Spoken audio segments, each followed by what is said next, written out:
Whoa, we're back to Bleach Soul Resonance, and we're going to be taking a look at an underrepresented character. I thought maybe it'd be time to, come back on characters that have sort of fallen out of favor and check out if they are still holding up. In this case, we could see that at level 90, I finally boosted him up. I don't want to take him to the full 100. It is a bit of resources. I am a little bit stingy, but at level 90 is a good chance to showcase some of his power. We got him up to nearly 35,000 power, which I used to say was probably the top and the nice resting spot of power in this game. At one boundary, we get the battlefield skilled 5 strike hits. Enemies with more than 10 stacks of wound. 10 stacks of wound will remain after the skill ends. We've got him with non-unique core stamp. We instead have him with less than 3 cleared because we sold his core stamp to give to Mayuri or something a long time ago, right? And we have him with Gein's old, essentially, not even Gein's old, Gein's current gear. I'll be switching this back over to Gein after because I don't really have a use for Tosen personally, but if you are wondering what your gear pieces should look like for Tosen, anything like this is fine. This is about the expected rate you could want out of a Tosen.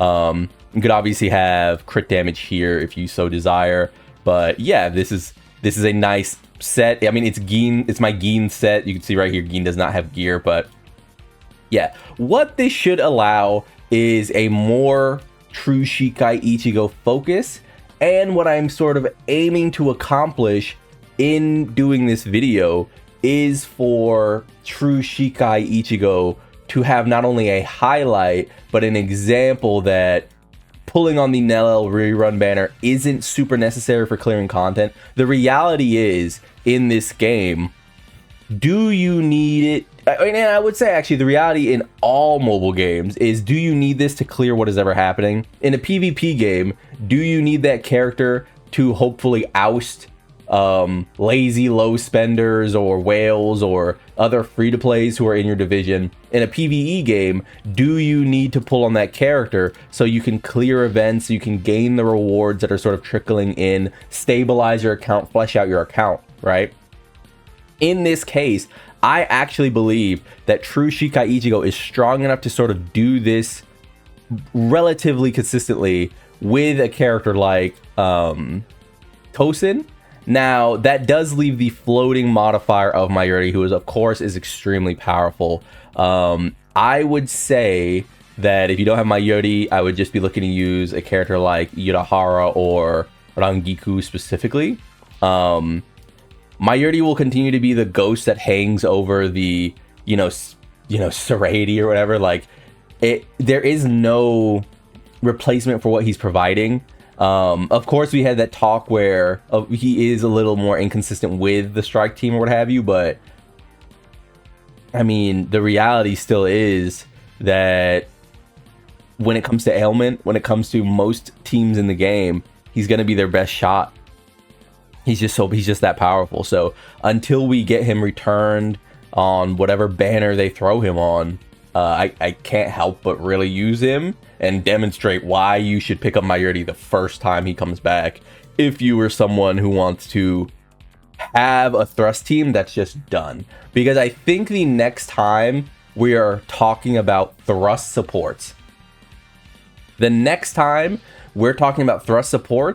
the support power level isn't going to be here, right here and here. It's going to be like Mayuri remains like right here, and then whatever happens, like the new support that's sort of meant to replace Mayuri is going to go all the way up here, right? Because replacing Mayuri is a really difficult task. People thought maybe it would happen with Zael being like a universal, damage type character who favors spirit. No. If there was an ailment dealing character on Spirit, Zael would get his ass kicked off of there. Or probably Aizen would get kicked off of there, and Zael and Mayuri would double support the DPS character. Like, that's how powerful Mayuri, I think, is. And until, again, we see, Mayuri's here, and all the other supports are, like, right here. And until we see that limited support drop, that's like, whoa! I think Mayuri just continues to be the benchmark. So, true Shikai Ichigo plus Mayuri, no Nelliel. Let's run it. And we're back. for the fight itself. Rotation's a little bit whack, I'm not gonna lie, but I did have fun revisiting Tosen. As someone who myself, you know, though very slightly is melanated, that is mixed, I always thought Tosen was like one of the coolest characters in anime. I mean, this was happening in a time where having a character that had darker skin usually meant that character also was on some bullshit. Sadly, I mean, that hasn't really changed that much more in modern times. I know people would like to say otherwise, but if you're someone who likes characters who have darker skins, I mean, Tite Kubo was sort of a master of making a bunch of cool melanated characters. I mean, you got Yoruichi, you've got Tosen, you've got the Stern Ritter, and then I'm sorry, the names always leave me. I am really bad with names, by the way, but you have the Stern Ritter and you have the sort of the Zanpakuto Crafter, who is super cool. I love that guy. But different shades of character, different melanation types, and, you know, just super cool characters. So I really like Tosen. I hope he gets some kind of faithful. I mean, we are in. Once this TYBW block is over, we'll be returning to the Ankar stuff. I really do hope that Tosen sees a return of some sort in a limited context. I think he's just so cool. I can always remember the first time I saw him use his Bankai and everything went quiet. And he's just like a blind swordsman. I think the blind swordsman Zatoichi like aesthetic is just always sick. But yeah, the rotations are a little scuffed. I'm just kind of weaving things in. I was a little uncomfortable initially with keeping Trushika Ichigo on the field, as you saw, because it's just such an odd thing, right? When you're used to playing with Nelliel, there is this like desire to sort of shift back to the tactics character. And I mean, most of the characters in the game at this point are sort of relying on this, which is just like switching to the tactics so much. So having a character that doesn't want to switch, I even have like a little fumble there where I'm like, oh my god, what do I gotta get up next? You know, just unfamiliarity. But you can see the damage is fine. Like, is it explosive? Is it 1 billion damage? Is it everything, you know, top 1 completed in the game and you're like the big dick leader of the scoreboard? I mean, no, but you could see that like Trushika Ichigo is putting up his values, right? This is not so far away from useful. This isn't so far away from applicable, right? Like, you can use Tosen and be fine. So it is going to be hard to sort of see what he is providing, just because his damage is most likely never going to be on the same level as Nelliel, right? Like, you're not going to see those explosive stats on the board. Verde Rush does so much, and it is one of those things that really gave Nelliel her shine. But the reality is that Nelliel could shine, she could afford to shine, because Guy needed so little time, right? They were made to play with each other. So it's obvious when, you know, that there's like a ridiculous strength there. Whereas Tosen, very standard character, very cool character, but obviously completely outshined, especially if you don't have him just naturally at B6 from pulling on the standard banner over, you know, months and months and months. But this is even more realistic. I mean, he's a B1 character. A lot of you out there might have more Tosens than me. For example, I don't have a B2 Urahara. So a lot of you out there probably have a better Urahara than me, right? I mean, it's standard banner lottery. But as we grind down, let's get to the numbers. And here you can see the overall result of our little test here with a level 90 Kaname Tosen.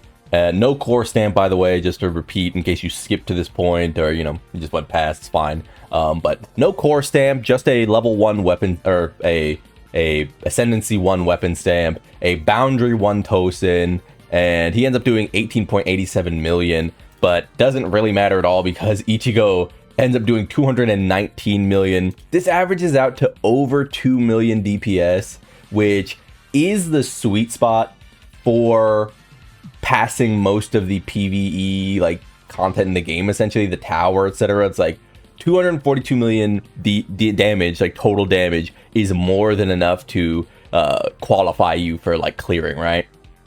So while the numbers aren't as explosive, of course, as having a B2 Nelliel on your team, an SSR rate up character, and you can't really compare an SSR rate up character even at B0 to a, you know, B1, B2, maybe even B3 SSR standard unit, right? Like, I think before this character gets to like boundary 4, I don't think you can really go saying like, oh, you can just skip Grimjo, right? I don't think it's really the case. So with Tosen at B1, remember that he is getting much more wound damage on his flash skill, as well as a lot more ailment damage on his 4, and of course his 6, he gets 2 battlefield skill flashes. It's one of those things where you can sort of expect the character to elevate, but it's not like it's going to make like, is he ever going to like ascend past Nelliel? I mean, probably not, right? Nelliel is just a much more self-sufficient character, especially at the rate that most people had her. But if you don't have Nelliel and you're sort of being tempted at 200 million total damage, at 2 million DPS, you don't really need to grab her. I mean, look, my Nelliel by like comparison, and I think my Nelliel last time, I think Ichigo and Nelliel together did in the realm of 400 million. So double the total damage, right? Double the DPS as well.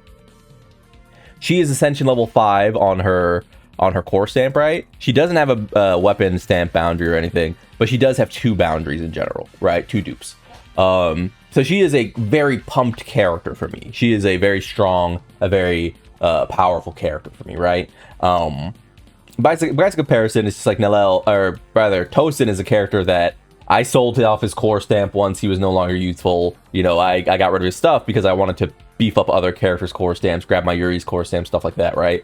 So this is just to show that even with incomplete gear, I mean, like literally he's using less than 3 cleared, which is a 12% boost to all damage every time he uses battlefield skill. Sure. Unstackable, by the way, so not even particularly great. And then he's using the bond effect over here.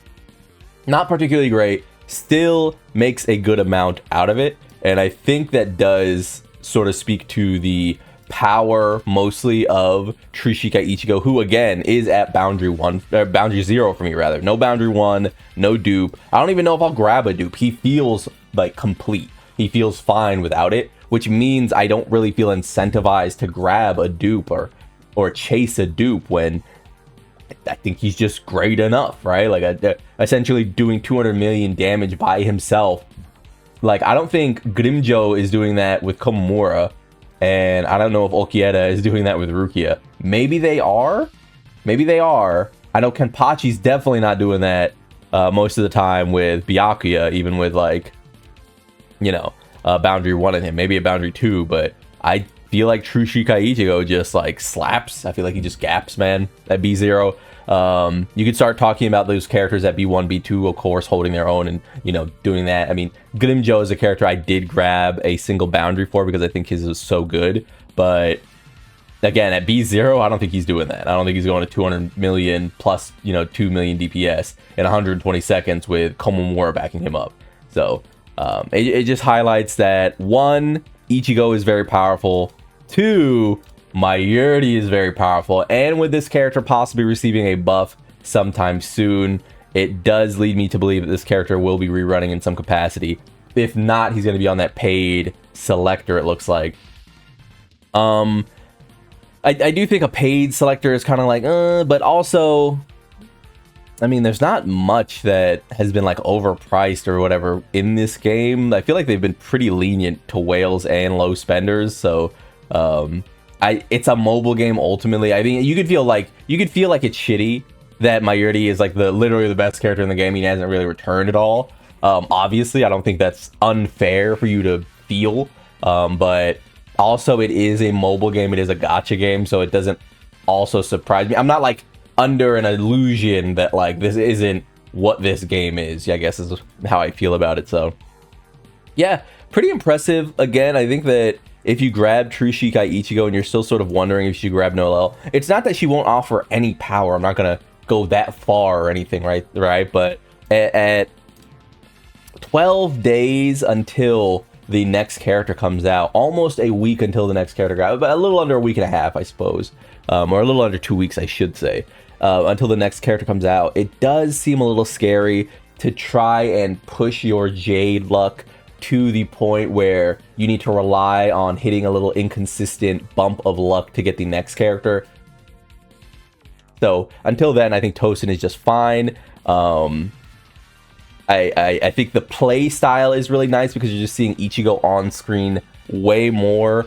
And yeah, pretty good showcase overall. I thought that this would maybe be a little less impressive, but Ichigo just is a monster. He really is. He just is a complete monster. I feel very strong in saying that. So yeah, I've been Lone. Like the video, subscribe to the club, we go make it, and peace.